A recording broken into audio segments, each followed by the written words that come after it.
Hello everyone, I'm Trey Rich and welcome to The Buzz. On today's show, we are at the private screening of Till in Beverly Hills, California. And then in our artist spotlight, we have Sorana. And then we're gonna rock and roll our way over to the Viper Room to talk to the band Hot for Crime. And finally, we talk to Bello, who had a standout performance on this season of The Voice. This show is bananas, so let's get peeling. What's up, y'all? I'm Dwight Howard, and you have been buzzed.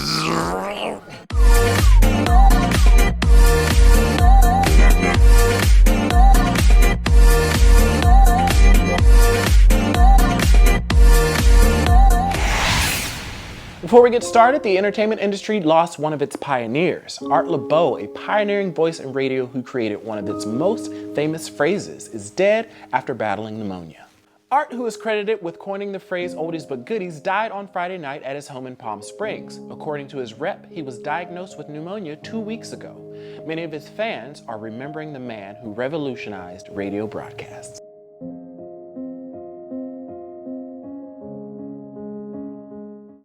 First up, we're in Beverly Hills for the celebrity screening of Till.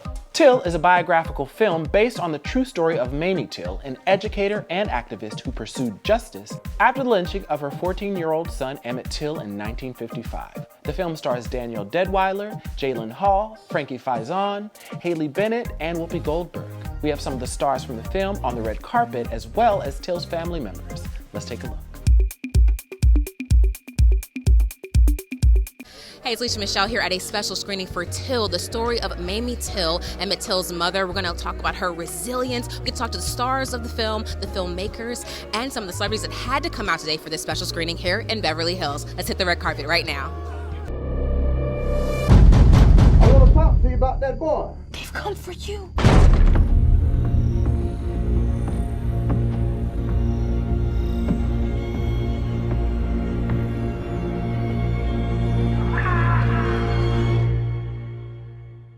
To ask you, I mean, most people have to wait until they're in adulthood to play a historical figure, and you got to step into, I don't want to say big shoes, but just this story, just for us as a people, is so important. What was that like? Do you even remember learning about this as a historic event in school, or? Yeah, I can honestly say I have a very fond memory, and that memory does not consist of learning about this in school, which is something that is so tragic because even now today, I'm pretty sure it's still something that kids haven't even learned about, which is something that's so crucial to our history, you know, especially with Emmett and his tragic murder. But not only that, but Mamie Till Mobley, someone who was literally the catalyst for so many of our historical figures that enacted change, but her name goes unsung in so many occasions. So yes, these are, I guess you can say, big shoes. But it's an honor to be able to convey Emmett Till in such a way, his relationship with his mother in such a way that the world has never witnessed before. This story of Emmett Till and of Mamie's untold story is hard. What are you hoping that audiences take away? Because we don't often get to hear the names of the women who really pushed the movement forward that allows us to live the life that we have now. What was it like telling Mamie's story? I am hoping that people see that intimacy. Right, that was the stuff that was really pivotal to me, to understand what kind of daily life they had together, the love that is shared between them, the joy that is seen between them, and that rounds you out in this experience of a film. I mean, it's the utmost honor. It's beyond an honor. She wanted to continue his legacy, and continuing his legacy is telling the story of him beyond the loss. Beyond the, quintessential image that everyone knows of what happened to his body.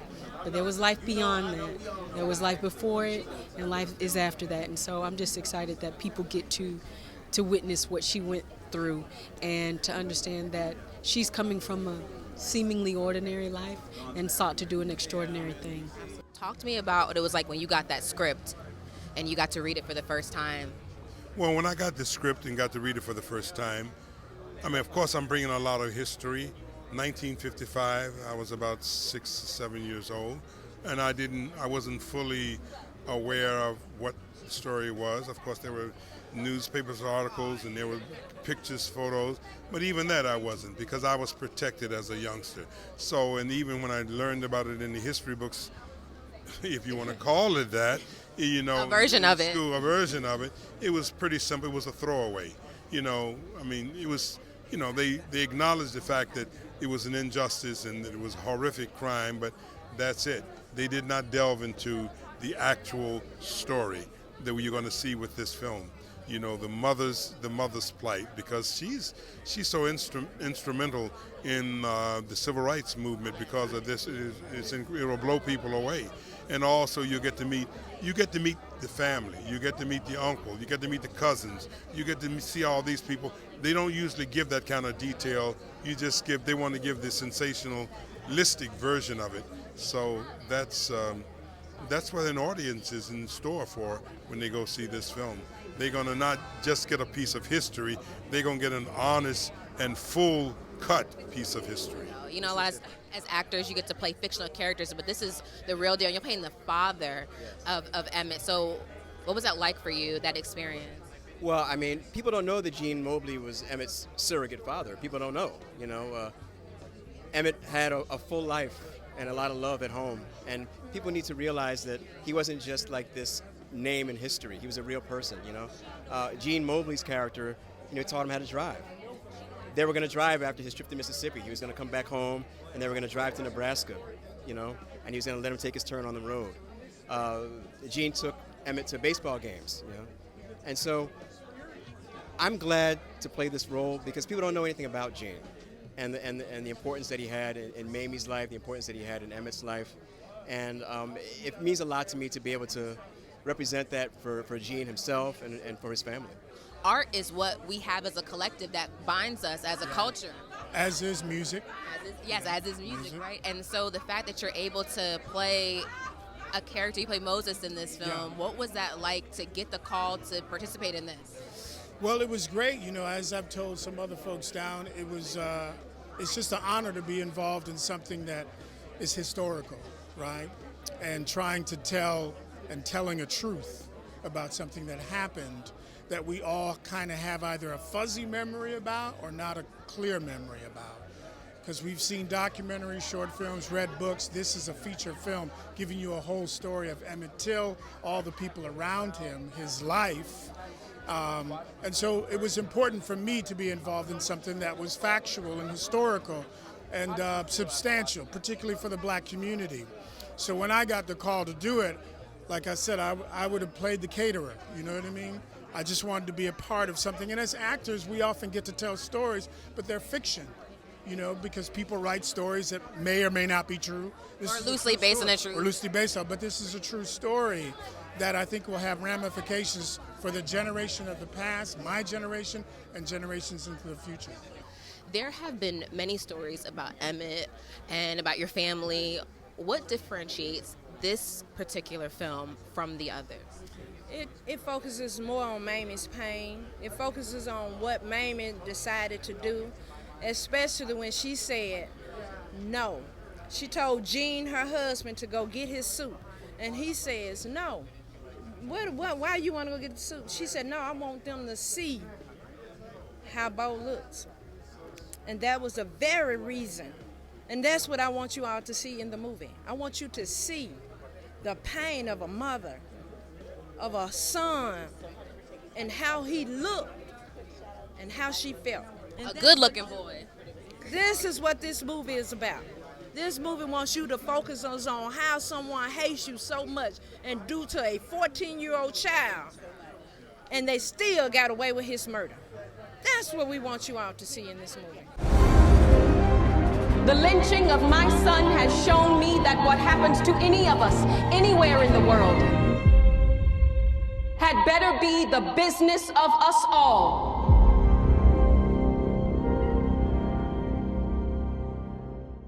Check our local movie theaters for Till. After the break, we have Grace Bello, who sang a cover from Justin Bieber for the judges of The Voice. We'll be back after this.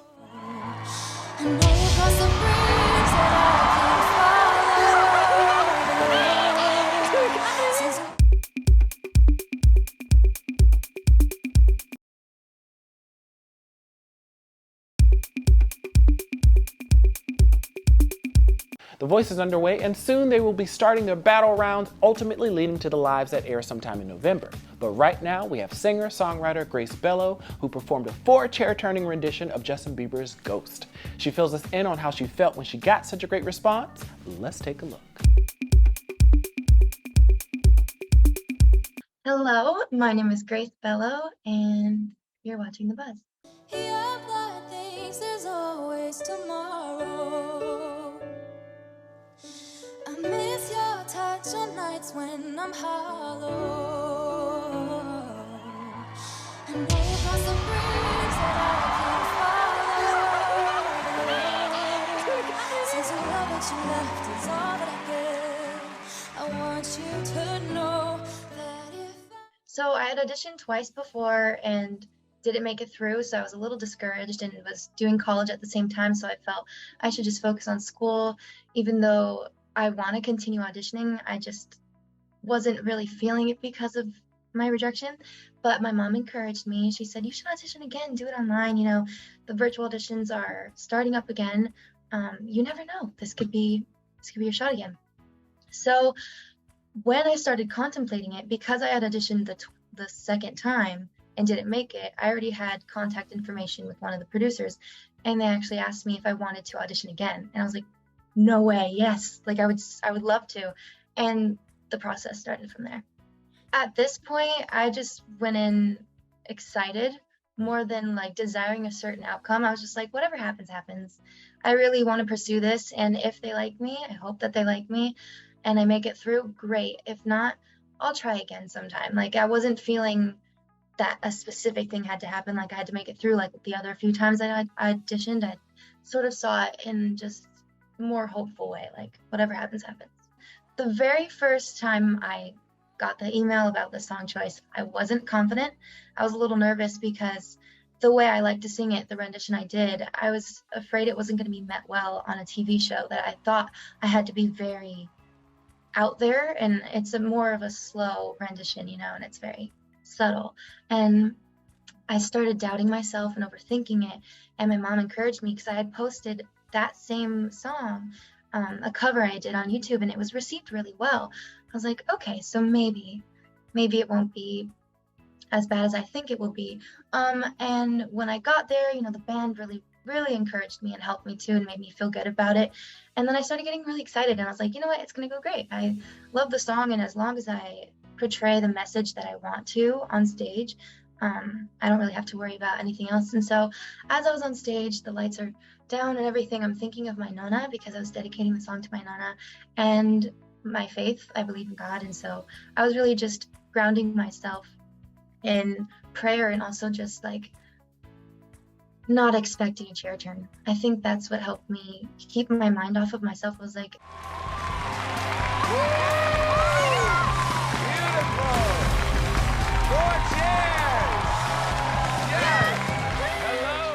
and I really didn't have a plan, because I didn't expect Blake to turn for me, and I would have loved to choose Blake, but it was just, it was a really difficult moment for me because I love Camila, and I've been a fan of her since I was 11, but I've also always loved Gwen, and I've also always loved John and Blake. So I really wasn't expecting to get all of them, so I didn't come up with, if they turn, I really thought I was only going to get one chair. So I was like, okay, most likely I'll get John, and I'll choose John. So I didn't properly plan out, and that's why it took me a while on stage. I was like, I don't know who to choose. After Camila like spoke to me and everything, it was a no-brainer. Well, I know how much she loves pop music, and I'm a big fan of Justin Bieber, and I know as she was speaking to me, she's a huge fan of Justin Bieber too. And it got me thinking that if she has an ear for the artist that I really love, that she also loves, then she's most likely going to be really good at maneuvering with me how I sing, and being able to help me in that aspect, especially just because I feel like we connected with a lot of the same artists that we loved. And it wasn't really put into the show, but we were talking about that we just had a lot of in common. Like, she loves Gracie Abrams, she loves Justin Bieber, she loves so many that I feel we both could have gotten along with very well and worked together well. So my phone was like bombarded with messages from people saying, I just saw your audition and I loved it. And living on the West Coast, I couldn't see the episode, and everybody that I know lives on the East Coast, so they saw it first before me. I was like, wait, I didn't even get to see it yet. But it was a really fun time. Like, I'm not sure if you saw, but my dad screamed and my mom was like crying. The same thing happened here. Like, they already saw it, but watching it again, they were like, oh my God, like, super excited. Yeah, there's just a lot of screaming and joy and excitement. I'm on Instagram, Twitter, and TikTok. My Instagram is Grazia. My TikTok is Grace Bello, as well as my Twitter, just Grace Bello. Hi, my name is Grace Bello, and you've just been buzzed. The Voice is on NBC Mondays and Tuesdays. Please check your local listings for times. Don't go anywhere. We have Sorana up next in our Artist Spotlight, so stay right there. Should have been a piece of cake, but I've been sipping tears in my...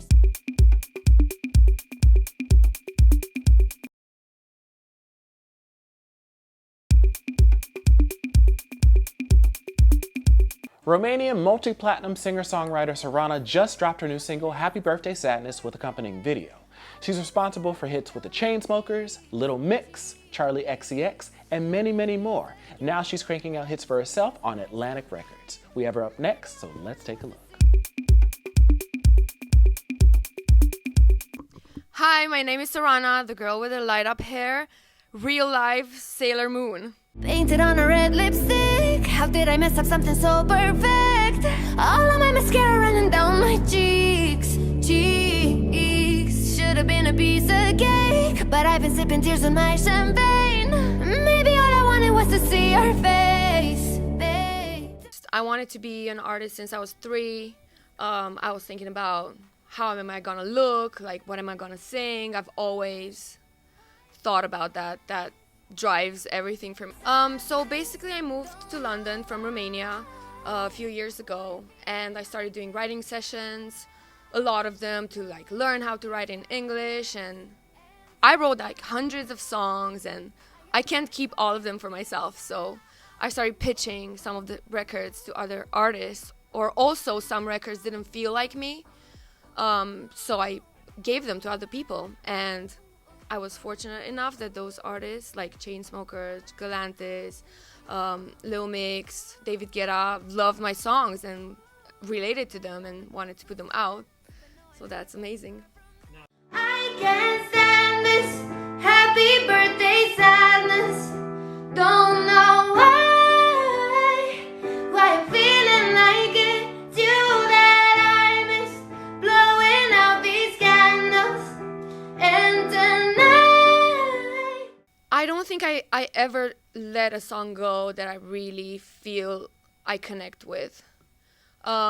Obviously everything I write I connect with, but as an artist I kind of have I don't know, it's what makes me excited to sing myself, then those I always keep. Even if other people want to pitch them or give them to other artists, because you know when you're a new artist, like sometimes big artists like take a song and make it bigger straight away, so it's kind of hard for a writer artist to keep their best stuff for themselves, but I've always done that, and I stand by that. I think like every songwriter artist should like know what's for them and never give that away, because I feel then you can never become an artist if you give your best stuff to other people. People think I'm a melody person. I love doing melodies, but I think lyrics are very important for a song, so I guess the songs that got me anywhere in my career were the songs that I wrote a lot of the lyrics for, even though people think I'm a melody person. Deadly kisses you can see in those eyes, that even angels sometimes fall from the sky, baby. Okay, so I love Wild Girls. It's such a fun song. I wanted to write a song called Wild Girls, and the chorus just came to my head just like that in a session. Sometimes I come up with the best melodies, like when no one's playing anything. It's like a moment of silence, and then I just get it. So I got the chorus. Wild girls from the wild, wild west, knock you down, steal your heart, cut it from your chest. I was like, cool, that's amazing. chorus, and I was like, what should I say on the verse? And I couldn't like find anything that I loved. And then I remembered watching The Good, the Bad, and the Ugly a few days before, and I thought, what if I take the Western theme, you know, because the song is called Wild Girls. What if I take the theme from the movie and make it a melody in the song? And then I took wah, wah, wah, and I made it the verse melody of my song. And I think that's like such a cool thing. Makes it like a really authentic Western record.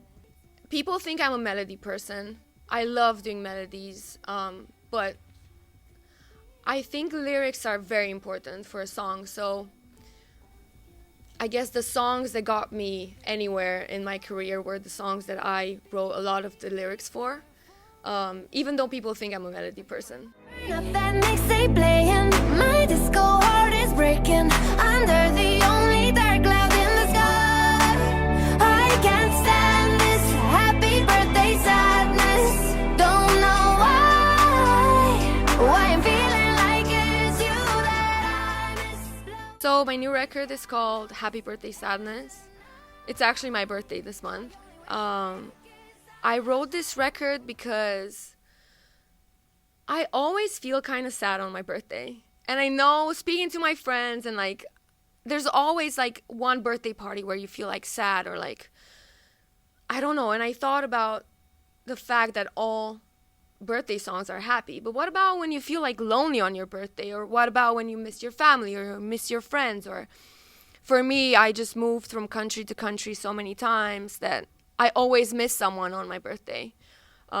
Whether it's my family or like, I don't know, the person who I'm in a relationship with, or like my childhood friends, or I always miss someone, and that always brings me a bit of sadness. So I thought about writing this like super dramatic song about being at your birthday party and like missing somebody, and just singing a happy birthday sadness song instead of like, you know, the normal happy one. So Instagram, Sorana, my name. TikTok, I'm working a lot on TikTok. I love it. Also under my name, Serana. You can also see my music videos on YouTube. My page is called Sorana Official. Check them out. Hi, my name is Serana. You've just been buzzed. Happy Birthday Sadness is out now, along with her other songs on Spotify and all your favorite streaming platforms. That's all we have. Special thanks to Sorana, Grace Bello, The Voice, and the cast of Till.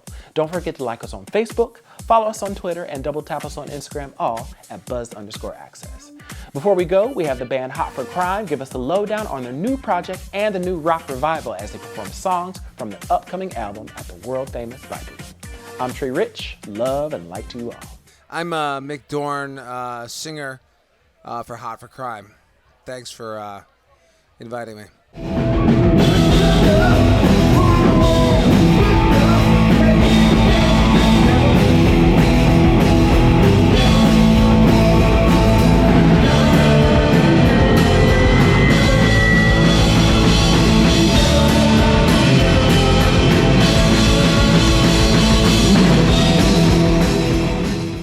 You know, it's a combination of friends that have been in bands, you know, for over 10 years.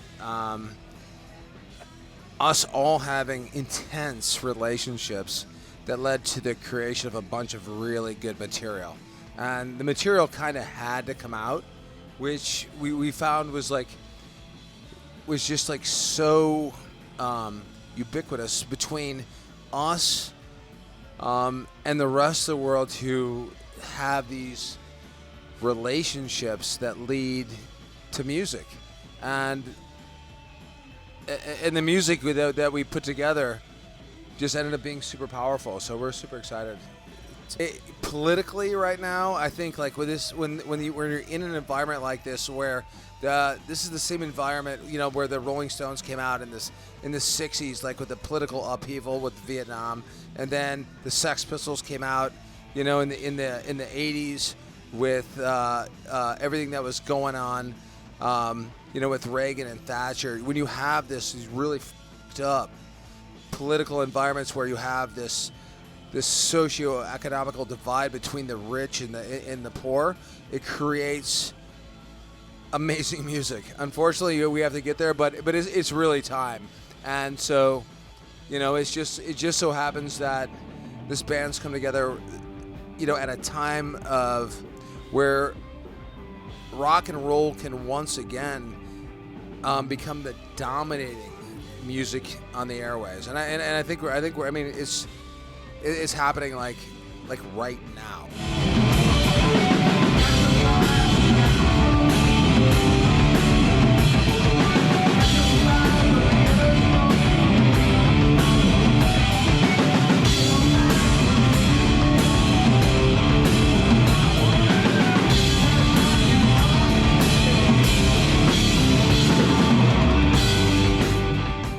So we've got what the band considers 20 good songs, right? And out of those 20 good songs, we've got 3 that we all like. And, we're going to the desert after the show, for 2 weeks to rehearse some more. We're gonna whittle it down to the best 9. With the hopes of having one of the best debut albums that have come out, in the last 10 years or so. So it'll be a band decision, but we won't release any crap at all.